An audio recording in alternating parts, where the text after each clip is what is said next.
Sehabis liburan musim panas, Mahiro dan teman-temannya langsung menuju cerita saat Natal. Dimana saat Natal, si Mihari langsung mau kencan dengan si mbak-mbak montok. Apalagi saat tahun baru, kita malah bisa menemukan adegan yang cukup wadidaw banget ketika si Mihari itu sedang mabuk karena meminum minuman beralkohol. Mantap sekali ya itu teman-teman. Oleh karena itu, mari kita tonton pembahasan mengenai Oni-chan wa Oshima episode ke-9.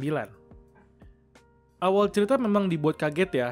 Karena di cerita sebelumnya baru aja liburan musim panas dan sekarang sudah masuk langsung ke Natal. Apalagi si Mahiro yang sedang menonton berita di TV ada mengeluh karena berita yang sedang disiarkan cukup membuatnya kesal. Soalnya teman-teman, di berita itu tuh si Mahiro ada mendengar mengenai banyak pasangan yang berpacaran di alun-alun kota saat Natal yang bikin Mahiro itu jadi ngeluh dan bergumang. Lebih baik main game saja di rumah daripada keluar-keluar. Tetapi saat Mahiro sedang ngeluh itulah, tiba-tiba si Mihari ada bilang kalau dia akan pergi kencan sekarang, yang membuat Mahiro itu kaget dan syok secara bersamaan. Langsung aja kan, si Mahiro yang penasaran dengan siapa yang sedang mengajak Mihari untuk kencan di saat Natal seperti itu. Memang wajar ya, kalau di saat Natal banyak orang yang pergi kencan atau pacaran. Timingnya juga udah romantis dan hemat pemandangan karena banyak toko-toko yang pakai banyak riasan. Jadi kan nggak perlu buang-buang duit lagi untuk ke tempat yang mahal-mahal. Saat sampainya di alun-alun kota, ternyata si Mihari sedang dibuntuti oleh Mahiro yang penasaran dengan siapa yang menjadi pacarnya. Tetapi Mahiro yang memang takut sendirian ada memanggil Momiji untuk menemaninya dalam rangka untuk membuntuti Mihari.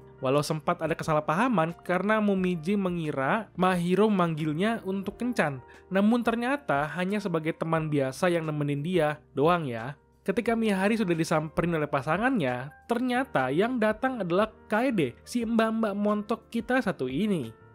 Saat Mahiro tahu bahwa yang datang itu Kaede, dia pun langsung lega dan bilang dengan Momiji dia akan pulang saja. Namun ditahan oleh Momiji karena dia ingin jalan-jalan dengan Mahiro atau ikutan kencan juga kan. Si Mahiro yang cukup pengertian ada berpikir tidak enak juga dengan Momiji karena sudah jauh-jauh memanggilnya datang untuk menemani dirinya. Jadi si Mahiro menyanggupi saran si Momiji untuk mengintil Mihari dan Kaede yang sedang jalan-jalan bersama. Kita bisa lihat di sini teman-teman, banyak sekali tempat-tempat yang didatangi oleh Mihari dan Kaede. Tentu tak luput dari ngintilan bocah dua ini ya, dari makan ayam kolonel hingga minum Starbucks yang pada akhirnya berhenti di tempat pakaian baju di mana Mihari dan Kaede ada membeli barang di situ. Saat Mahiro sudah capek dengan pengejarannya dan ingin pulang, Momiji langsung saja memberi alasan untuk minta bantuan Mahiro dalam memilih baju. Tentu, Mahiro yang mulai aneh-aneh ada memberi baju feminim untuk Momiji. Walau si Momiji tidak terlalu suka dengan baju feminim di sini. Teman-teman bisa melihat kalau Mahiro sendiri tidak mau tuh untuk memberikan baju tomboy ke Momiji karena ketika dia melihat Momiji sekilas, ketika mengambil baju tomboy, hati Mahiro itu jadi agak berdetak gitu ya, seperti punya feeling sedikit untuk si Momiji. Yang saya takutnya memang si Mahiro ini agak melenceng ke Yuri jangan-jangan nantinya ya, karena kan sekarang Mahiro itu jarang jadi perempuan. Jadi notabene bakal jadi Yuri ujung-ujungnya.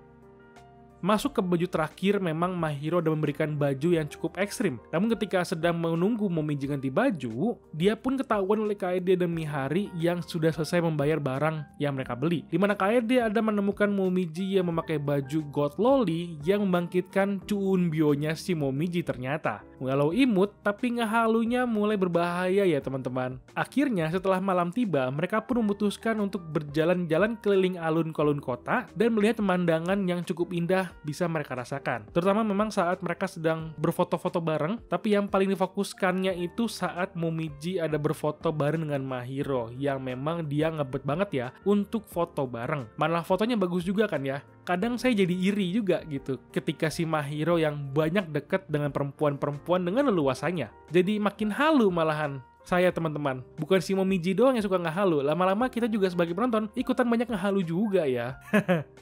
Nah, saat mereka sudah selesai jalan-jalan dan kembali ke rumah, Mihari pun ada memberikan hadiah yang sengaja dia belikan untuk Mahiro sebagai hadiah Natal. Dia mendapatkan sebuah selendang yang cukup besar, yang pada akhirnya si Mihari bilang kalau selendangnya mirip dengan kepunyaan Momiji.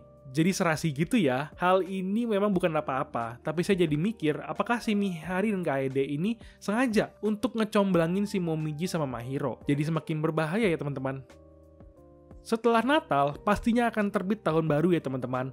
Dan itulah yang terjadi di sini. Saat malam tahun baru sudah tiba, Mihari dan Mahiro berada di rumah dan tidak pergi kemana-mana. Saat mengucapkan tahun baru, Mahiro dan meminta angpau tahun baru ke Mihari. Namun dia hanya diberikan 500 yen saja. Dia membuat Mahiro protes karena dia kan masih SMP sekarang ini. Namun dibantah oleh Mihari karena dia kan sudah dewasa pada umur aslinya. Dan Mihari bilang selamat menjadi perempuan di tahun ini lagi. Tentu Mahiro tetap masih berharap untuk dia bisa kembali menjadi normal alias menjadi lelaki tulen lagi. Meskipun hal itu tidak akan terjadi dalam waktu dekat ini ya. Ketika siang menjelang setelah malam tahun baru udah Mahiro dan Mihari, akhirnya sarapan di tahun baru dan Mihari langsung teringat untuk membuat Mahiro mengganti bajunya dengan kimono dan pergi menuju kuil yang menjadi tradisi tahunan untuk tahun baru di Jepang. Walau kebanyakan tidak menganut agama, namun masih mau pergi ke kuil sebagai tradisi ya untuk orang-orang di sana teman-teman. Di kuil pun mereka bisa bertemu dengan Kaede dan Momiji. Bisa terlihat kalau kimono Kaede cukup ngejreng ya dengan penampilannya. Namun berbeda dengan Momiji yang memakai hakama atau baju formal untuk laki-laki di sana. Tapi memang jadi kayak samurai gitu ya. Dan pas sekali untuk Momiji yang memiliki sifat tomboy. Saat berdoa di kuil, kita bisa melihat sebenarnya semua doanya itu pada normal semua. Namun sayangnya, kita tidak bisa mendengar apa yang menjadi permintaan Mahiro yang tidak diomongkan olehnya sama sekali. Sayang sekali teman-teman, tapi kalau boleh tebak sih dia pengen tetap seperti itu selamanya mungkin. Mungkin ya, tapi entah ya. Kalau menurut teman-teman gimana? Menurut kalian, apa yang menjadi doa si Mahiro ketika di kuil itu? Setelah berdoa dan mengambil ramalan, mereka bertemu dengan Asahi dan Mio yang sedang berada di kuil juga. Di sini, ketika semua sudah berkumpul, mereka pun bisa bermain di tempat kuil itu dan mengerjakan banyak hal, dari main di bazar, menulis dengan kuas besar, hingga main-mainan tradisional Jepang. Ketika sudah selesai, Asahi yang sudah kelaparan ditawarkan oleh Kaede untuk bisa makan di rumahnya, dan memakan makanan tradisional Jepang juga yang biasa dimakan saat tahun baru Jepang, yaitu osechi. Apalagi itu buatan Kaede yang pasti enak banget makanannya ya. Di dalam makanan osechi sendiri banyak informasi mengenai nama makanan yang membawa keberuntungan atau petanda baik yang bisa diibaratkan untuk tahun baru ini bisa menjadi tahun baru yang baik atau bisa sukses dalam pekerjaan maupun kehidupan pribadinya teman-teman. Setelah selesai makan, di sini Kaede pun ada menawarkan untuk meminum minuman tradisional Jepang lagi nih yang bernama amazake yang terbuat dari fermentasi beras yang memang memiliki sedikit alkohol dibandingkan sake atau minuman keras lainnya. Tapi walau dibilang sedikit beralkohol, minuman ini tetap beralkohol ya teman-teman. Jadi kalau diminum banyak sama aja, dapat memabukkan, sama seperti yang terjadi pada Mihari di sini. Si Mihari yang sedang mencoba minuman beralkoholnya ada mendapati bahwa dia tiba-tiba tepar dan mabuk yang membuatnya menjadi mode tidak sadar dengan memanggil Mahiro dengan nama Oni-chan, di mana dia pun ada menyosor pipi Mahiro. Ketika Kaede menjauhkan Mihari dari Mahiro, Mihari pun langsung saja menyasar bibir Kaede yang membuat mereka menyentuh bibir hingga lidah dengan jangka waktu yang cukup lama. Bagian ini cukup membuat saya kaget juga ya. Tumben-tumbenan ada adegan yang seperti ini dalam ceritanya. Apalagi ketika Mahiro menyuruh semua anak-anak pergi ke kamar Momiji untuk berlindung, kita bisa melihat Mio yang tidak bisa bergerak sama sekali karena dia melihat sesuatu yang memang memuaskan nafsu birahinya. Hal itu pun membuat Mihari langsung melihat ke arah Mio dan melakukan kelakuan yang sama seperti yang dia lakukan ke Kaede, namun ke arah si Mio. Jadi memang cukup brutal ya si Mihari kali ini ketika sedang mabuk. Siapa saja disambet sama dia tanpa kenal apapun. Kelihatan memang menang banyak ya si Mihari di sini, apalagi bisa ke Kaede kan. Mantap sepertinya ya teman-teman.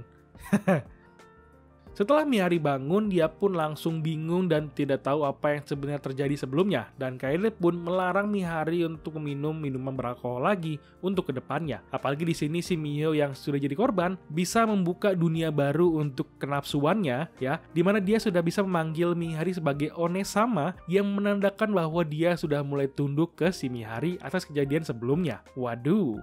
Nah, ketika pulang pun, Mihari dan Mahiro itu ada membicarakan mengenai keseruan dari kegiatan yang mereka lakukan hari itu. Dengan Mihari menanyakan lagi apa yang kira-kira Mahiro minta ketika berdoa. Dan langsung dibilang rahasia oleh Mahiro ya, karena mungkin itu doa yang cukup sensitif untuk semua orang termasuk Mahiro sendiri ya teman-teman. Oke, itu aja teman-teman untuk pembahasan kali ini. Jika kalian suka dengan pembahasan dalam video ini, silahkan di like dan bantu share videonya ya. Terima kasih sudah menonton, sampai jumpa lagi teman-teman.